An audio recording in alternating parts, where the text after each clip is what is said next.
Hey guys, it's Pro Performance Coach Adam Carmichael here. In today's video, I'm going to talk about why sitting for too long is damaging your poker performance.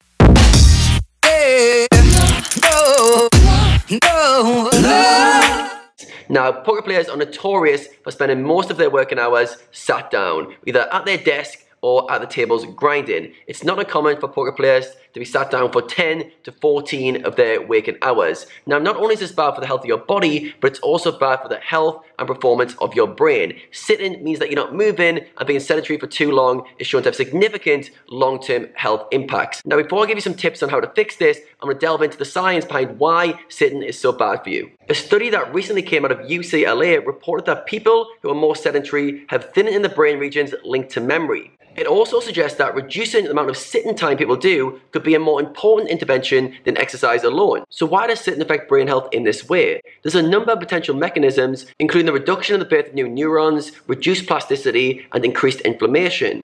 On the flip side, humans throughout history have realized that exercise and physical activity is the best way to spark creativity, innovation, and optimal cognitive functioning. Exercise provides an unparalleled stimulus in which creates an environment in which the brain is ready, willing, and able to learn. In addition to priming our state of mind, exercise directly influences learning at the cellular level, improving our ability to log in and process new information. Dr. John Ratey, who wrote the book Spark, The Revolutionary New Science of Exercise and the Brain, writes that the brain responds like muscles. It grows with use and withers with inactivity. What's even more disturbing, and what virtually no one realizes, is that inactivity is killing our brains, physically shriveling them. In another study, British researchers evaluated more than 10,000 subjects between the ages of 35 to 55.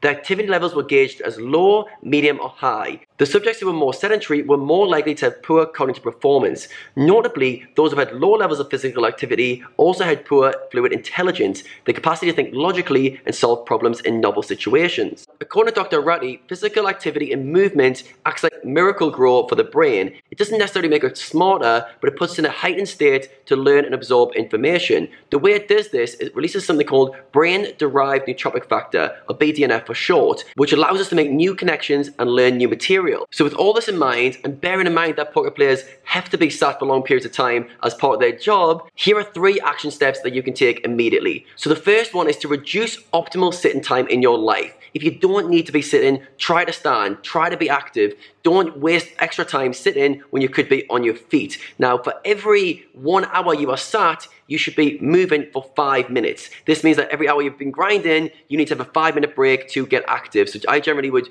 break up a session, go for a small walk. You can even do some air squats on the spot, but you need to be active for around 5 minutes for every hour you are sat. So every long session you do, you need to counter that with some movement. The second tip is to perform 10 to 15 minutes of daily maintenance. That means stretching, rolling out tight muscles. A lot of poker players get stiffness in the shoulders from holding the mouse out for too long, or stiffness in the hips from sat at their seat too long. So you can stretch these out, roll out the muscles at the end of long sessions in particular. But 10 to 15 minutes per day is a good level of maintenance. And the third tip for those grinders who are sat grinding long hours consistently is to consider investing in a stand-up desk. Now, for more information on this, there's a great book called Desk Bound by Kelly Starrett. Not only will it teach you the benefits of standing over sitting, but it'll also teach you the correct posture that you need to use whilst you are standing.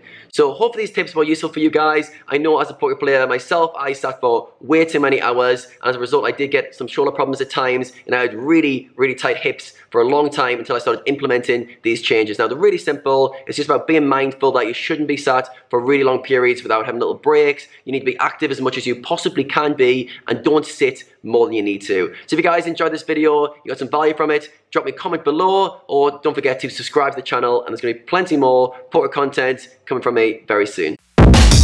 Hey, no, no, no.